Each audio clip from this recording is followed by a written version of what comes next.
If you saw the trailers for Ella McCay and you're not really sure what it's about, don't feel bad because I just saw the movie and I'm still not really sure. Okay, here's the log line for this movie. It says, an idealistic young woman juggles her family and work life in a comedy about the people you love and how to survive them. I wish I watched that movie. That's definitely not what I watched. I didn't get any of that. In fact, I'm a little bit blown away that that's how they chose to describe this movie. If you couldn't tell, this review isn't going to be that favorable. And I take no pleasure in trashing on a movie. I don't really get a kick out of making a pun about how bad a movie is or just writing some really nasty words about how awful a film is. I know there's some critics who think it's fun, and maybe it is in a sadistic way, and it might be fun to read them. But for me as an aspiring filmmaker, it's not really fun. But we live in a world where it just cost me $15 to see that movie. And I'm going to speak to you as a friend and just say, save your money on this one. I don't even think this is going to be a good TV movie. There are some movies that you can turn on and it might not be a cinematic masterpiece, but you can say like, oh, that was cute. I just don't see that happening with this movie. It's a misfire. It's dead on arrival. A comedy should at least do one thing, and that's make you laugh.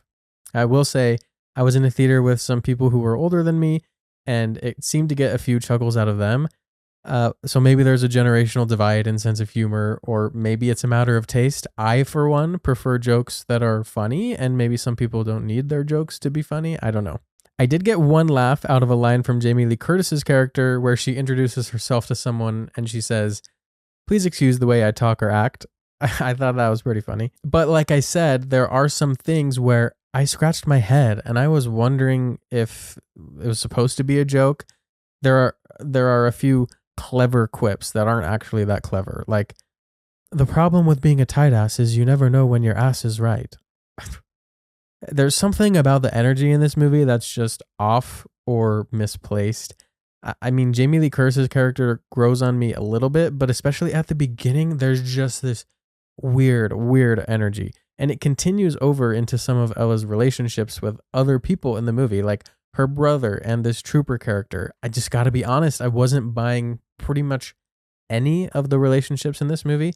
And that's why the logline is so confusing, because it says it's a movie about the people you love and how to survive them, and that doesn't happen.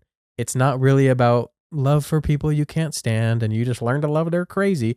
The people that Ella McCay loves at the beginning of this movie are the same people that she loves at the end. And anyone who might have been difficult to love is a relationship that she ends or chooses not to cultivate. So I don't really get why they wanted to talk about the movie this way, or even what the point of the movie is. Maybe I'm dumb. Maybe I'm an idiot. But the movie ended and I was like, what was the point of that? What did I just watch? And I feel bad because I don't even think it's Emma Mackey's fault. Like, I think she's decent in the movie and I like her. But why wasn't I buying these relationships? It must be the writing. It's just not there. There's something so artificial about this world. And if I can speculate as to why, I'd say part of it is because this movie is so non-committal. It's playing it so safe. It's not taking any risks. The movie takes place in a generic state. It's never named. Flags and license plates are changed. Logos and seals of government are fictionalized. It's filmed in Rhode Island, but it's not taking place in Rhode Island. It doesn't want to say anything or take any stance or pick anything that could draw criticism or passion. So right down to picking a setting and a location, it chooses to be wishy-washy and vague and non-committal. Maybe Jim Brooks thought this was some clever commentary about a generic time and place representing America at this time, but if so, then that's misguided. In another example of this movie playing it so safe and being non-committal is Ella's politics. They go out of their way to say the most weaselly worded pieces of dialogue I've ever heard in my life.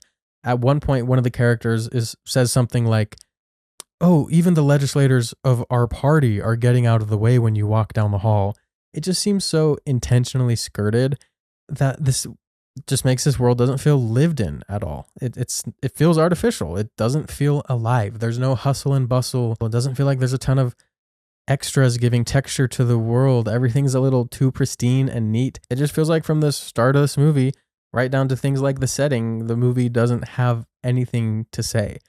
And it's not for lack of trying. This movie is about things and it introduces concepts, but it doesn't explore them. And that distinction is important because in theory, it could be about interesting things like what is a normal family and is a normal family better than abnormal? What does it mean to maybe just marry the wrong person? What's it like in this world to be someone who wants to have integrity and isn't a lot of fun because you're so serious, overthinker, high achiever, intellectual, perfectionist? I relate to some of those things, and yet I didn't relate to this movie. It's honestly just fascinating to me how it can deal with such human problems in a way that feels so detached from anything that feels real or raw or manages to break below the surface. There are scene setups that should, in theory, be shoo-ins. Like a scene where Ella gets accidentally high. That's like a perfectly lined up shot. All you have to do is put it in, but it still fumbles. Obviously, sports and sports analogies aren't my strong suit, but you get the point. Things are set up that would be hard to screw up in the execution that somehow still don't work. And I think that's why I'm so frustrated. It feels like this movie judges its characters, and I don't like it. It doesn't sit well with me. There are other movies that deal with far more complex characters who've done far more reprehensible things, and those movies do an excellent job at being nuanced or not judgmental or sympathizing with those characters in some way. But there's one character in this movie in particular who he just wants some overtime, and he gets reprimanded. And the movie goes out of its way to judge him and take like a moral stand against him. And it made me really uncomfortable. Like, the movie failed to miss the nuance in the very character it created, a character that didn't have to exist. It created the character and then judged him for no reason. And that wasn't the only time I felt so preached to and patronized. I mean, come on, the narrator telling me what the moral of the story is at the end of the movie? Are you kidding me? After I just watched a strong-willed protagonist complain about people patronizing her, you're going to spell out the message of the film for me and what government means and all the other hollow platitudes of this movie? I'm usually not this severe.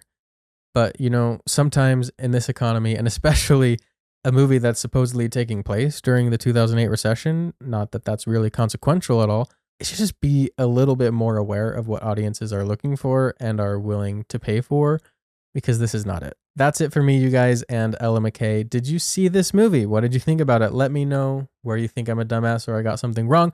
Be respectful and courteous in the comments. Try to back up your opinions. And above all else, keep watching movies and stay average.